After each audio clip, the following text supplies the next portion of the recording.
बिगड़े बोल किसानों को सिकिस्तान और पाकिस्तान से बताया प्रेरित, किसान आंदोलन में लगाया विदेशी फंडिंग का आरोप। यूपी के आगामी विधानसभा चुनावों को लेकर तैयारियां तेज, बीजेपी ने 2022 में फिर से सरकार बनाने का किया दावा।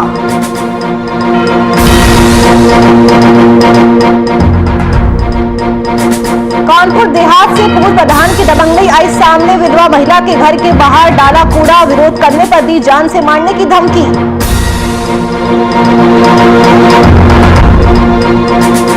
बिजनौर में कलयुगी बेटे ने दी पिता की जान, जमीनी विवाद को लेकर हुआ था विवाद, पुलिस ने पोस्टमार्टम के लिए भेजा शव।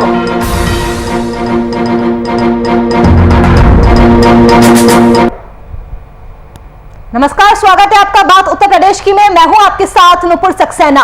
देश भर में कृषि कानूनों का विरोध कर रहे किसानों के लिए बहराइच सांसद अक्षयवर लाल गौड़ के बिगड़े बोल सामने आए हैं। कृषि कानून का विरोध कर रहे किसानों को सांसद ने सिकिस्तान और पाकिस्तान से प्रेरित बताया। साथ ही कहा कि ये आंदोलन में खर्च हो रहा पैसा विदेशी कंपनियां फाइनेंस कर रही है। सांसद ने आगे कहा कि ये किसान आंदोलन राजनीतिक आंदोलन है। किसान नेता राकेश टिकैत को तो सांसद ने डकैत तक बता डाला। जनपद बहराइच से बीजेपी सांसद ने कहा कि अगर किसान आंदोलन कर रहा होता तो हमें अनाज नहीं मिलता, देश और प्रदेश की हालत बिगड़ रही होती। जो आंदोलन कर रहे हैं वे किसान नहीं राजनीतिक दल के लोग हैं। ये आरोप सांसद अक्षयवर लाल गौड़ ने एक प्रेस कॉन्फ्रेंस के जरिए लगाए।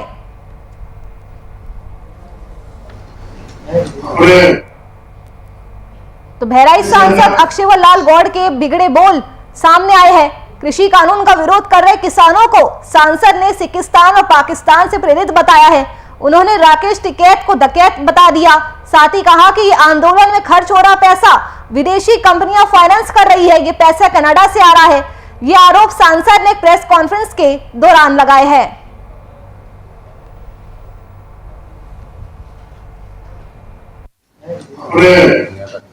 गांव किसान प्रदर्शन कर रहा है, किसान प्रदर्शन करता तो ये हमको आपको भोजन नहीं मिलता, सेव नहीं मिलता, अनार नहीं मिलता, केला नहीं, सुनिए सब्जी नहीं मिलती, गेहूं नहीं मिलती। वो किसान नहीं है, वो राजनीतिक दल के लोग हैं जो सिकिस्तान और जो पाकिस्तान से प्रेरित हैं। तो क्या टिकैत अरे वो टिकैत नहीं डकैत है, वो टिकैत नहीं डकैत है। जो लोग फाइनेंस कर रहे हैं कनाडा से, जो विदेश से पैसा आ रहा है उनसे पूछिए वो कौन है। आज किसान आंदोलन की क्या हालत है। और अपने जिले में भी 98,000 आगामी 2022 के यूपी चुनाव को लेकर राजनीतिक सरगर्मियां तेज हो चुकी है। इसी कड़ी में जिला बदायूं पहुंचे कैबिनेट प्रभारी मंत्री लक्ष्मी नारायण चौधरी ने सबसे पहले बीजेपी के जिला पदाधिकारियों के साथ बैठक की। उसके बाद कृषि विभाग द्वारा जनपद स्तरीय किसान मेला और गोष्ठी का आयोजन भी किया गया। मुख्य अतिथि के रूप में आए प्रभारी मंत्री ने लाभार्थियों को पुरस्कृत किया, विकलांगों को साइकिल भी बांटी। योगी सरकार के 4.5 साल पूरे होने पर उन्होंने उपलब्धियां भी गिनवाई। तो आगामी विधानसभा चुनाव को लेकर तैयारियां तेज हो चुकी है। 2022 में फिर से बीजेपी की सरकार बनाने का दावा किया जा रहा है। जिला बदायूं पहुंचे कैबिनेट प्रभारी मंत्री लक्ष्मी नारायण चौधरी ने सबसे पहले बीजेपी के जिला पदाधिकारियों के साथ एक बैठक की। उसके बाद कृषि विभाग द्वारा जनपद स्तरीय किसान मेला और गोष्ठी का आयोजन किया गया। मुख्य अतिथि के रूप में आए प्रभारी मंत्री ने लाभार्थियों के लिए पुरस्कृत किया, विकलांगों के लिए साइकिल वितरण की। योगी सरकार के 4.5 साल पूरे होने पर उन्होंने सरकार की उपलब्धियां भी गिनवाई।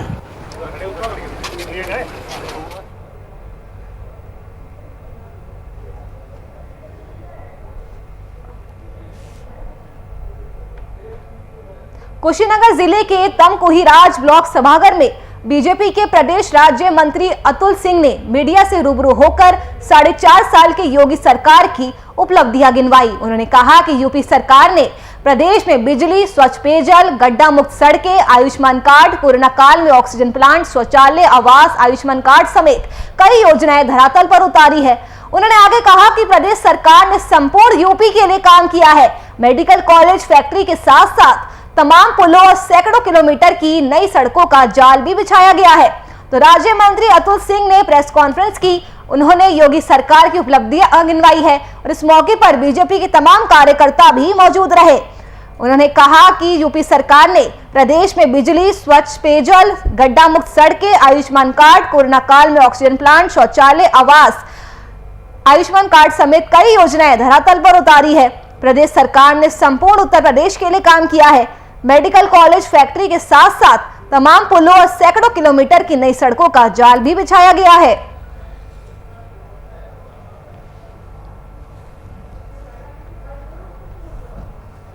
कि 1999 से अगर ऐसा हुआ है, आपने मेरे संज्ञान में लाया है, मैं अभी इसके बारे में डिटेल ले लेता हूँ कि वो कौन सी सड़क है जिसका 3 बार भुगतान हुआ है। अगर ऐसा हुआ है और ऐसा कृत्य चाहे वह किसी भी ऋतु का व्यक्ति ने किया हो तो बख्शा नहीं जाएगा।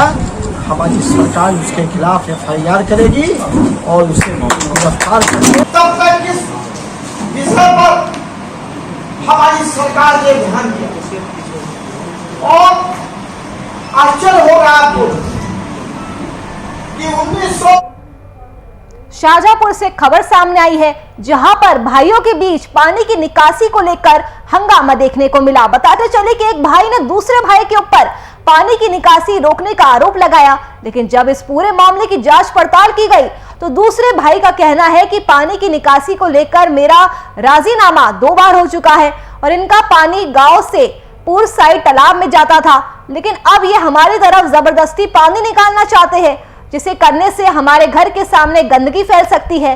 इस पूरे मामले में दोबारा विवाद होने की संभावना है, इसलिए पीड़ित ने उच्च अधिकारियों से न्याय की गुहार लगाई है।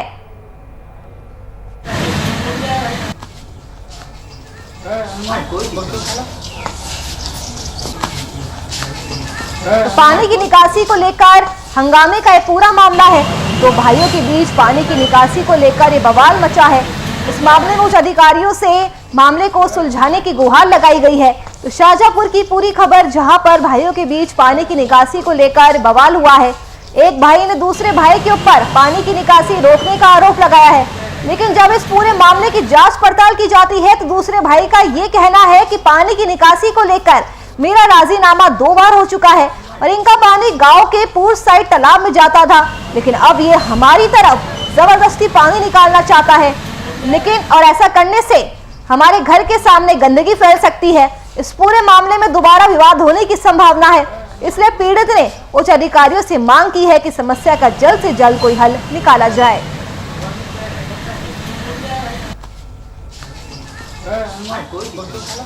हमारे पानी की निकास की विवाद है, पानी नहीं निकलने दे रहे हैं। अच्छा, इसके बारे में प्रधान जी से आपने कहा कुछ? प्रधान से कहा, प्रधान ने हमसे ये कहा कि BDO से लिखवा के दें या SDM से लिखवा के दें, तब हम बनवाएंगे नाली। अच्छा, कौन लोग नहीं बनने दे रहे हैं? ये कृष्ण कुमार हैं, सचिन हैं और धमकी देते हैं हमें।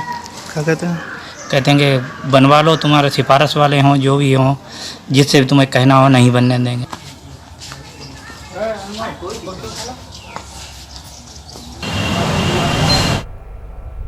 यूपी सरकार लगातार भूमाफियाओं पर कार्रवाई करती हुई नजर आ रही है और प्रदेश में कार्रवाई को लेकर दबंग डरे और छिपे हुए घूम रहे हैं। वही आज कानपुर देहात के रसदान कस्बे में एक नया मामला देखने को मिला, जहां पूर्व प्रधान द्वारा एक विधवा महिला को प्रताड़ित किया जा रहा है, जिससे परेशान विधवा महिला जिले के दर्जन दफ्तर के चक्कर लगा चुकी है, पर उसे अभी तक इंसाफ नहीं मिल पाया है। महिला का यह आरोप है कि दबंग पूर्व प्रधान ने महिला के घर के बाहर जबरन कूड़ा डाल रखा है और विरोध करने पर दबंग प्रधान जान से मारने की धमकी भी देता है, जिसको लेकर महिला न्याय के लिए दर दर की ठोकरें खा रही है। तो पूर्व प्रधान की दबंगई सामने आई है। विधवा महिला के घर के बाहर कूड़ा डाला गया है, जैसे कि आप तस्वीरों में भी देख सकते हैं। तो वही जब महिला इसका विरोध करती है तो उसे जान से मारने की धमकी भी दी जाती है। तो वही महिला ने न्याय नहीं मिलने पर आत्महत्या करने की भी चेतावनी दे दी है। यूपी सरकार भूमाफियों के खिलाफ कार्रवाई तो करती है और प्रदेश में कार्रवाई को लेकर दबंग डरे और छिपे घूम रहे हैं, लेकिन कानपुर देहात के रसदान कस्बे से एक ऐसा मामला सामने आया है, जहां पूर्व प्रधान द्वारा एक विधवा महिला को लगातार प्रताड़ित किया जा रहा है, जिससे परेशान होकर विधवा महिला जिले के दर्जन दफ्तरों के चक्कर लगा चुकी है और उसे अभी तक कोई भी न्याय नहीं मिल पाया है। महिला का आरोप है कि दबंग पूर्व प्रधान ने महिला के घर के बाहर जबरन कूड़ा डाल रखा है और विरोध करने पर दबंग प्रधान जान से मारने की धमकी देता है, जिसको लेकर महिला न्याय के लिए दर दर भटक रही है।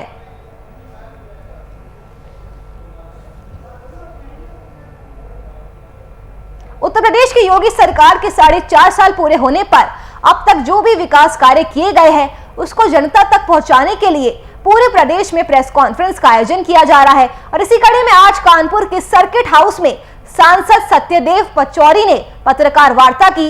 उन्होंने प्रदेश की योगी सरकार की जन विकास कार्यों का लेखा जोखा रखते हुए कहा कि आजादी के बाद से अब तक यूपी में किसी भी सरकार ने इतना विकास नहीं किया है।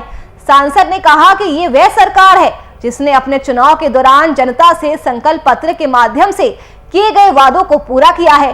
सांसद ने आगे बताया कि उत्तर प्रदेश में योगी सरकार ने अपराध पर पूरी तरह से लगाम लगा रखी है। चाहे अपराधी हो या भूमाफिया, सभी पर सरकार द्वारा सख्ती से कार्रवाई की जा रही है। कानपुर में कमिश्नरी लगाई गई है ताकि कानपुर को भी अपराध मुक्त बनाया जा सके। योगी सरकार की उपलब्धियां गिनवाई गई है। कहा है कि योगी सरकार ने सबसे ज्यादा विकास कार्य किया है, वादे पूरे करने वाली ये पहली सरकार बनी है। तो आपको बता दें कि उत्तर प्रदेश की योगी सरकार के 4.5 साल पूरे हो चुके हैं और अब तक जो भी 4.5 साल में विकास कार्य किए गए हैं उसको जनता तक पहुंचाने के लिए पूरे प्रदेश में अलग अलग मंत्री प्रेस कॉन्फ्रेंस कर रहे हैं। और इसी कड़ी में आज कानपुर के सर्किट हाउस में सांसद सत्यदेव पचौरी ने भी प्रेस कॉन्फ्रेंस का आयोजन किया, जहां पर उन्होंने प्रदेश की योगी सरकार की जन विकास कार्यों का लेखा जोखा रखा और कहा कि आजादी के बाद से अब तक उत्तर प्रदेश में किसी भी सरकार ने इतने विकास कार्य नहीं किए हैं। सांसद ने आगे कहा कि वह सरकार है जिसने अपने चुनाव के दौरान जनता से संकल्प पत्र के माध्यम से किए गए वादों को पूरा किया है। उत्तर प्रदेश में योगी सरकार ने अपराध पर लगाम लगा रखा है। चाहे अपराधी हो या भूमाफिया, सभी पर सरकार द्वारा सख्त कार्रवाई की जा रही है। कानपुर में कमिश्नरी सिस्टम लगाया गया है ताकि कानपुर को भी अपराध मुक्त जिला बनाया जा सके।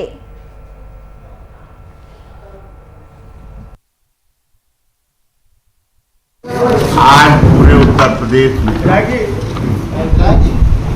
योगी सरकार के 4 वर्ष का कार्यकाल पूरा हो रहा है।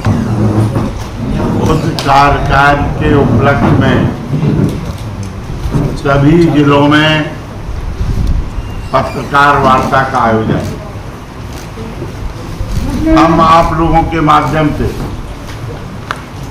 जनता तक अपने विकास यात्रा की जो गाथा है, जो हमने किया है 4.5 वर्ष में,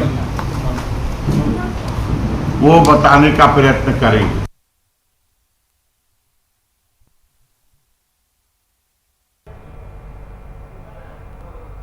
बिजनौर के नजीबाबाद से रिश्तों को शर्मसार कर देने वाली एक घटना सामने आई है। आपको बता दें कि एक कलयुगी बेटे ने अपने पिता की चाकू से गोद कर हत्या कर डाली, जिससे आसपास के लोगों में सनसनी फैल गई। वहीं इस घटना की सूचना पुलिस को दी गई। घटनास्थल पर पहुंची पुलिस ने मृतक के शव को कब्जे में लेकर पोस्टमार्टम के लिए भेज दिया है और आगे की कार्रवाई शुरू कर दी है। फिलहाल आरोपी बेटा पुलिस की गिरफ्त से बाहर चल रहा है। तो कलयुगी बेटे ने पिता की जान ले ली।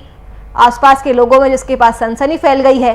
पुलिस ने पोस्टमार्टम के लिए शव भेज दिया है। तो वही आरोपी बेटा पुलिस की गिरफ्त से अभी भी बाहर चल रहा है।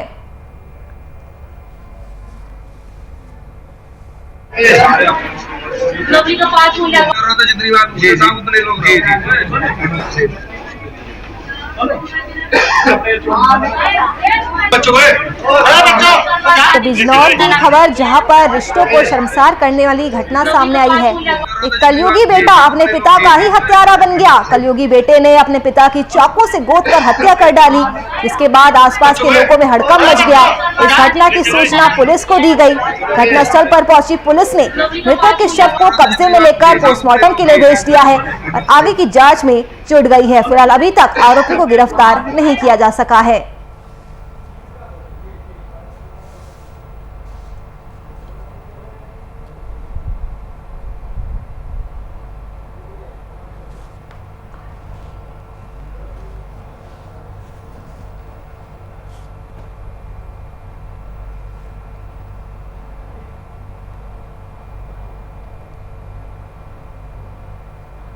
वहीं अगली खबर सीतापुर से सामने आ रही है, जहां पर किसान महापंचायत का आयोजन किया गया।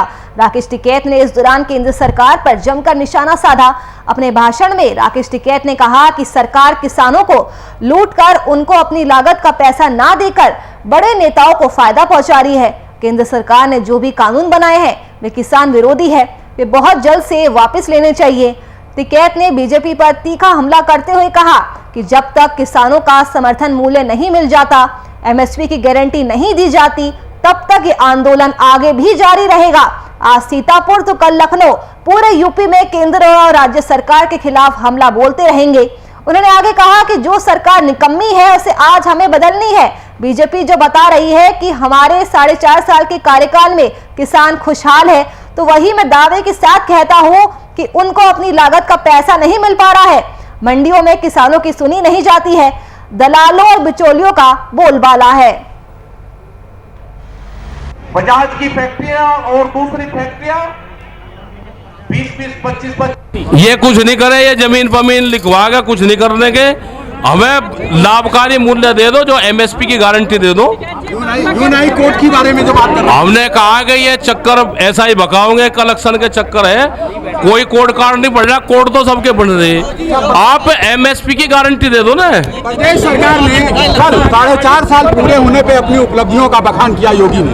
हमें तो बताया इनको स्वर्ण पदक देंगे झूठ बोलने पे, चिंता ना करो। उसका सुनने वाले लोग होंगे, उनके पर्चे कैंसिल होंगे। निर्देश दिया हो, बजाज की फैक्ट्रियां और दूसरी फैक्ट्रियां 20-20, 25-25 दिन और एक जनता आपको वोट में। वही अगली खबर सिद्धार्थनगर से सामने आ रही है, जहां पर एक पब्लिक स्कूल में मॉक ड्रिल का आयोजन किया गया। बता दें कि जोगिया क्षेत्र के करौदा मसीना सिद्धार्थ पब्लिक स्कूल में जिला अधिकारी के क्रम भूकंप पर आधारित मॉक ड्रिल का आयोजन किया गया। इस आयोजन में क्षेत्रीय ग्रामीण और स्कूली बच्चों को एनडीआरएफ की टीम ने भूकंप के दौरान किन किन सावधानियों का ख्याल रखना है और घरों में फंसे लोगों को कैसे बाहर निकालना है जैसी जानकारी दी। अगर घरों में लोग फंसे हैं तो चारों तरफ से रास्ते बंद नजर आए तो दीवार को काटने और घरों में घुसकर कैसे निकाला जाए, इस बात की भी पूरी जानकारी दी गई है। इस मौके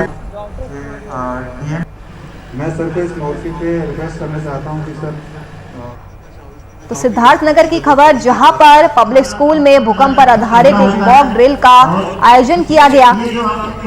इस आयोजन में क्षेत्रीय ग्रामीण और स्कूली बच्चों को एनडीआरएफ की टीम ने भूकंप से संबंधित बचाव की जानकारी दी। उन्होंने बताया कि भूकंप के दौरान किन किन सावधानियों का ख्याल रखना चाहिए, घरों में फंसे लोगों को किस तरह से बाहर निकालना है, इसकी प्रशिक्षण दिया गया है। अगर घरों में लोग फंसे हैं, चारों तरफ से रास्ते बंद नजर आए तो दीवार को काटने और घरों में घुसकर कैसे निकाला जाए, इस बात की पूरी जानकारी दी गई है। तो वही जिलाधिकारी दीपक मीणा ने कहा कि पिछले 2.5 महीने से एनडीआरएफ टीम जनपद में काम कर रही है और लोगों को आयोजित कार्यक्रम के माध्यम से जागरूक भी कर रही है, जिससे बच्चे युवा ऐसी परिस्थिति में धैर्य रखते हुए खुद को और अपने लोगों को बचा सके। ये जो आपका इक्विपमेंट है उसको 4 मीटर तक एक्सपेंड कर सकता है। जिला आता है जनरली 5 मतलब हाईएस्ट कैटेगरी सीस्मिक 5 जोन है, तो ये सीवियरली मॉडरेट कैटेगरी में आता है और हमेशा यहाँ भूकंप के झटके आने के हमेशा चांसेस हैं। तो उस संबंध में यहाँ पे मॉक ड्रिल करवाई गई है आज, काफ़ी मेगा मॉक ड्रिल, और बच्चों को भी उसमें इन्वॉल्व किया गया है। बच्चों को अवेयर किया गया है कि कभी भी इस टाइप की कुछ भी डिज़ास्टर आता है तो अपने खुद के प्रिकॉशंस कैसे लेने, और एनडीआरएफ ने अपने भी डिस्प्ले किए हैं कि हाउ दे रेस्क्यू, कैसे वो रेस्क्यू करते हैं, कैसे सर्च ऑपरेशंस करते हैं। तो श्रावस्ती में काफ़ी रेस्क्यू की ज़रूरत पड़ी थी 2017। 4,78,000 पिक्सल कैमरा होता है और जिसमें ये जो आपका इक्विपमेंट है उसको। अगली खबर फिरोजाबाद से सामने आ रही है, जहां पर फिरोजाबाद पुलिस को एक बड़ी सफलता मिली है। फिरोजाबाद पुलिस ने एक शातिर वाहन चोर को गिरफ्तार किया है।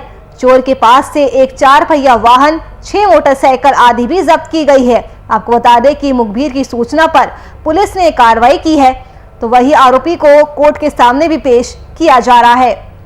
तो फिरोजाबाद की खबर, जहां पर थाना फरिया पुलिस टीम ने एक शातिर वाहन चोर को पकड़ा है। अभियुक्त के कब्जे से 6 2 पहिया वाहन और एक 4 पहिया वाहन बरामद की गया है। वरिष्ठ पुलिस अधीक्षक फिरोजाबाद के निर्देश और अपर पुलिस अधीक्षक नगर के पर्यवेक्षण और क्षेत्र अधिकारी जसराना के कुशल नेतृत्व में थाना फरीहा पुलिस टीम द्वारा मुखबिर की सूचना पर अभियुक्त मोहनपाल उर्फ मानपाल पुत्र राजेंद्र सिंह को चोरी के एक 4 पहिया वाहन के साथ पकड़ा गया है। गिरफ्तारी और बरामदी के बाद आरोपी को कोर्ट के सामने पेश किया जा रहा है।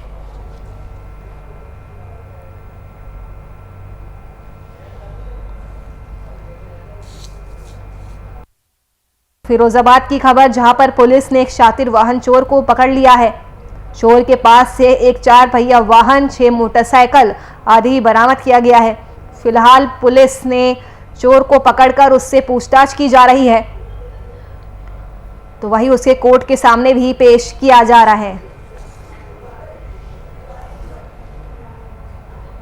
चलिए, फिलहाल के इस बुलेटिन में मेरे साथ बस इतना ही। देश और दुनिया की तमाम खबरों के लिए आप बने रहिए हमारे साथ। नमस्कार।